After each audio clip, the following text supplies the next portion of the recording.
Imagine a scenario where the father of an 11-year-old girl finds out that his daughter has been abused and her nude photos have been leaked. Consumed by rage, he tracks down the address of the photo lab responsible for the leak. He goes there, posing as a customer, and discovers similar photos of other young girls. He buys them, and upon returning home, he realizes that among those photos are also pictures of his daughter's 13-year-old friend. Now, what should this man have done here? Should he have gone to the police, or should he have informed that little girl's parents? Right? But do you know what he actually does? He uses those photos to blackmail that girl and starts sexually abusing her regularly. You must be thinking, what a disgusting wild man. You must be hoping that no one, neither in your family nor mine, ever has to cross paths with such a monster. But what if I told you that in Ajmer more than 250 girls face this exact nightmare for years? पहले अजमेर में हुए एक sex scandal case में college जाने वाली 100 से ज्यादा छात्राओं को अपनी हवस का शिकार बनाया था। मेरे रेप हो गया माँ। India's biggest sex scandal. And a lot of people are not aware about it at all. Case where nearly 100 teenage girls were sexually abused laid bare a toxic mix of religious reach and political impunity. Yes, Ajmer, a city in Rajasthan that houses both the Brahma temple and the Ajmer Sharif Dargah. This is the exact same place where in 1992 people's brothers, fathers, uncles, grandfathers, from local milkmen, vegetable vendors, plumbers and electricians to high-ranking police officers and journalists completely forgot that the girls being assaulted through blackmail were just 11 to 18 years old. They forgot that this could have easily happened to a child in their own family.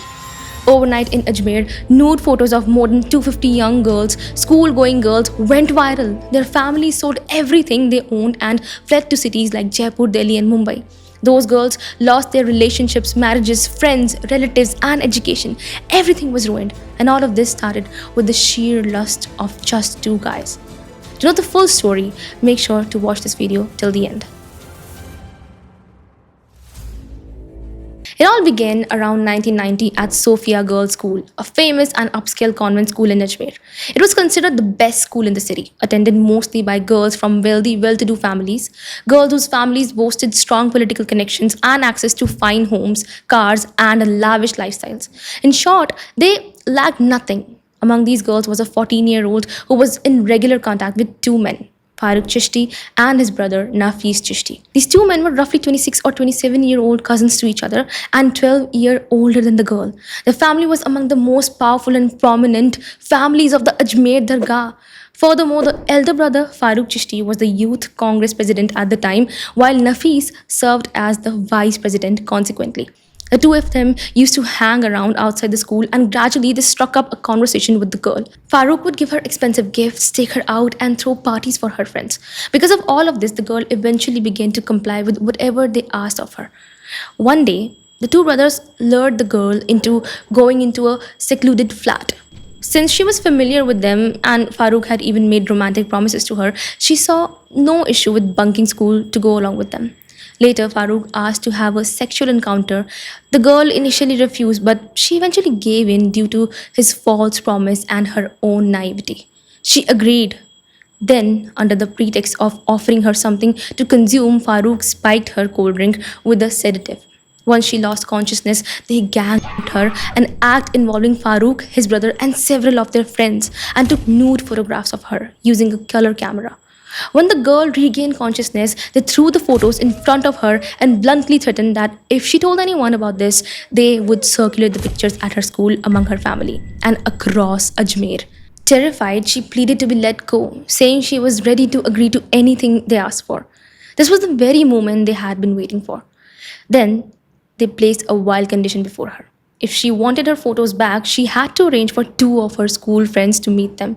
She refused, she resisted strongly, but the fear of losing her honor ultimately drove her to comply. Overcome by fear, she did exactly that, lying to her best friend and sending them to the preparators. One of these friends was just an 11-year-old girl. This gives you an idea of just how depraved the situation was becoming. This subjected them to the same cycle of drugging, rape, and photographing. In this manner, one girl would become the means to ensure the next victim. And the practice gradually spread from Sophia School to Savitri Girls' School and Government College, Ajmer. The most terrifying aspect of this entire incident isn't just what I've told you so far. The real horror lies in the fact that across the city of Ajmer, anyone who got the chance simply preyed upon these girls, tearing into them, so to speak. So you will understand why I say this as the story unfolds. This vicious cycle continued. The two brothers and their friends kept raping these girls. But as I mentioned earlier, they used to take photographs of the girls to blackmail them. These were taken using color cameras, and back then the film roll had to be submitted to color labs like Bharosa Color Lab. To get the prints developed, the owners and workers there knew exactly what these men were doing. So they decided to exploit the situation for their own gain. Instead of making just one print, they would produce three. One went to the Chishti brothers, another to prominent figures in the city, and the third one, they kept the third one for themselves. The whole story comes to light when a man visits a photo lab one day, buys 4 rolls of camera film, and pays the shopkeeper 4 times the usual price. A reporter named Santosh Sharma, who happens to be standing there, witnesses this and wonders what could be so significant about these film rolls to warrant such a high price. After persistent questioning and pressure, he manages to acquire 4 rolls himself. Upon viewing them, he is left stunned and bewildered, unable to comprehend what is happening in his small town of Ajmer. The rolls contain photographs of schoolgirls who appear to be unconscious and are being subjected to sexual abuse. Upon learning this, he took the photos to his editor. After grasping the situation, the editor immediately ordered their publication. And thus, the first report regarding the Ajmer scandal appeared in the Dainik Navjyoti newspaper. Following this, the atmosphere shifted drastically. Many girls lost their courage, and more than 6 young girls committed suicide. Those who mustered the courage to reveal the truth to their families were told by their parents to remain silent, while some families fled the city overnight with their daughters. The situation there had deteriorated. The Chishti brothers continued their activities, knowing no girl would ever come forward, as they simply hunted for new victims. Even though the girls belonged to affluent families, their relatives, concerned about preserving the family's honor, would not allow them to step forward. Consequently, the police promptly informed the then Chief Minister of Rajasthan. He ordered that there should be no riots in the city and that all the criminals must be arrested peacefully. Yet none of that happened. Instead, the criminals got time to flee Ajmer and tamper with the evidence. The police were concerned with maintaining their so-called decorum. Moreover, they wanted to avoid turning this into a Hindu-Muslim issue. Ajmer is home to both the Brahma temple and the Dargah, and while the people there generally live in harmony, it is equally easy to incite anger among them. Furthermore, if the names of the schools and colleges were revealed, the entire city would have descended upon those girls like a pack of ravenous dogs. Every passerby would have objectified them, leered at them, and harassed them. But the police themselves had suppressed the entire situation. Initially, there was no inquiry. However, Dainik Navjyoti later published a report asking, despite all this, why are the accused still roaming free? Accompanying the headline were nude photos of the girls involved. Images that left not just Ajmer but all of Rajasthan horrified and heartbroken at the thought of what these girls were enduring. Mounting pressure on the police and the government, eventually leading to a complete shutdown of Ajmer. A resolution was then sought. The identified criminals had to be arrested immediately, as it had become clear that the situation could not be taken lightly. While the police were proceeding with the investigation, a statement from Chief Police Officer Omendra Bhardwaj further inflamed public anger. He claimed that nothing of the sort had happened to the schoolgirls. Instead, he alleged that they were only 4 girls who had been engaging in consensual physical relations with the boys, and that the investigation into these girls had revealed them to be characterless. The purpose of this statement was likely to pacify the crowd, but it raised critical questions. If a girl's character is deemed questionable, does that justify her being raped?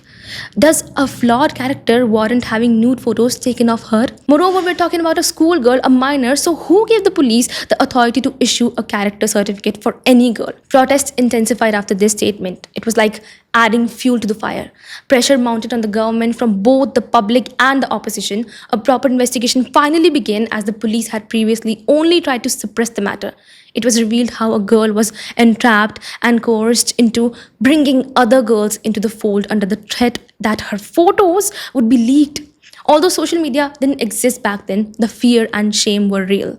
This drove girls to recruit others, effectively turning them into procurers for one another.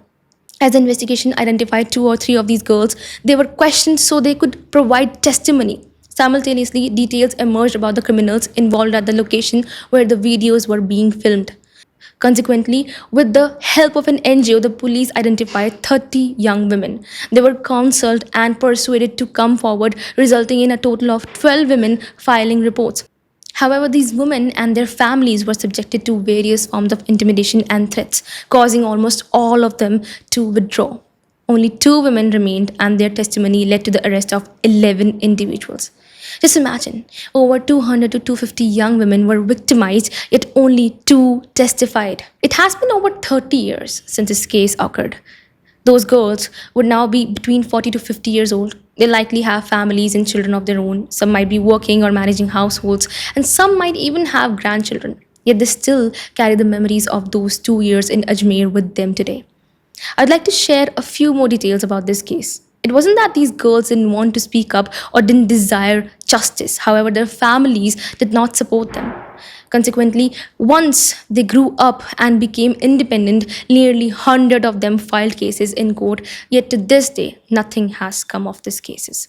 Later, when the topic of marriage arose, inquiries were made with their family and even reporters. Their photographs were shown around the people asking, just tell me, was she really raped? 6 of these girls took their own lives. Countless others were forced to drop out of school, and so many had to move to different cities, change their identities, and start their lives all over again. The Ajmer 1992 incident is not just a case, it is a reality that compels me to ask, if the same things happened 15 years ago and still happens today, then how have we actually moved forward? That's it for today. Hope you liked the video, and if you did, do like, share and comment, and don't forget to subscribe our channel. Let's meet in the next video.